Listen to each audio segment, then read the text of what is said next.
হয়েছেন সকলকে জানাই আন্তরিক শুভেচ্ছা অভিনন্দন।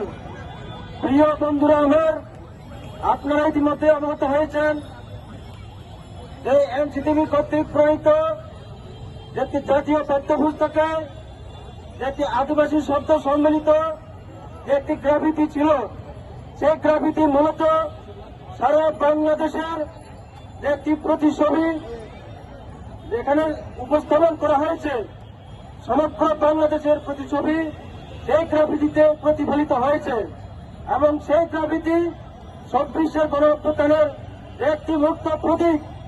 সেই ২৬-এর যে শহীদদের যে রক্তের বিনিময়ে যে গ্রাফিতি তৈরি হয়েছে, সেই গ্রাফিতি যে পাঠ্যপুস্তকে অন্তর্ভুক্ত করা হয়েছিল সংগ্রামী বন্ধুগণ, কিন্তু অত্যন্ত দুঃখের বিষয় কতিপয় সন্ত্রাসী সংগঠনের সদস্যদের যে দাবির প্রেক্ষিতে এনসিটিভি কি কারণে সেই গ্রাফিতি কোন বাদ বিচার ছাড়া যে বাদ দিয়েছে সেটা খুব বোধগম্য নয়। সংগ্রামী বন্ধুগণ, আজকে আমরা এই সমাবেশ থেকে উদাত্ত আহ্বান জানাতে চাই যে ২৬-এর অভ্যুত্থানের যে গ্রাফিতি সারা বাংলাদেশের যে জনমানুষের যে দাবি, সেই গ্রাফিতিকে আবারও পুনর্বহাল করতে হবে। সংগ্রামী বন্ধুগণ,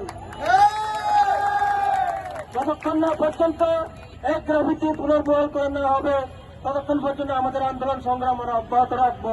প্রিয় উপস্থিতি আমার, আরেকটি বিষয় বলতে চাই, সেটা হচ্ছে যেই গোষ্ঠী যে গ্রাফিতি বাদ দিতে চাই, সেই গোষ্ঠী সারা বাংলাদেশের আদিবাসীদেরকে এই বাংলাদেশ থেকে নিচ্ছিন্ন করে দিতে চায়, যার কারণে আজকের এই ষড়যন্ত্র করা হচ্ছে। সংগ্রামী বন্ধুগণ, তারা সবখানে গাপ্তি মেরে লুকিয়ে আছে, একটু সুযোগ পেলেই তারা আবার উঠে পড়ে লাগে।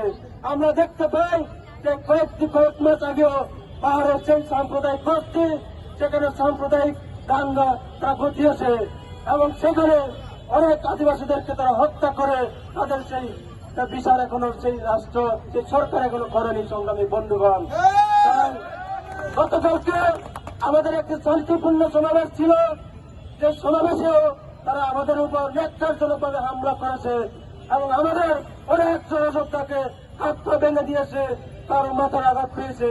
তারা এখনো হাসপাতালে বন্ধুত্ব অবস্থায় তারা খুব কষ্টে তারা অবস্থান করছে। সংগ্রামী বন্ধুগণ, আমি সরকারের প্রতি উদাত্ত আহ্বান জানাতে চাই, তারা হামলার সাথে জড়িত তাদেরকে অনতিবিলম্বে গ্রেফতার করে যথাযথ শাস্তি প্রদান করতে হবে। সংগ্রামী বন্ধুগণ, আজকে আমরা দীর্ঘায়িত করবো না। আগামী দিনের যে লড়াই সংগ্রাম, এই লড়াই সংগ্রামে আপনাদের সকলকে পাশে থাকতে চাই এবং আমাদের যে ঘোষিত কর্মসূচি আগামী 18 জানুয়ারি বিকাল 3টায় কেন্দ্রীয় শহীদ মিনারে আমাদের এই যে সংহতি সমাবেশ অনুষ্ঠিত হবে, সেই সংহতি সমাবেশে সকলকে অংশগ্রহণ করার জন্য উদাত্ত আহ্বান জানিয়ে আমার বক্তব্য শেষ করছি।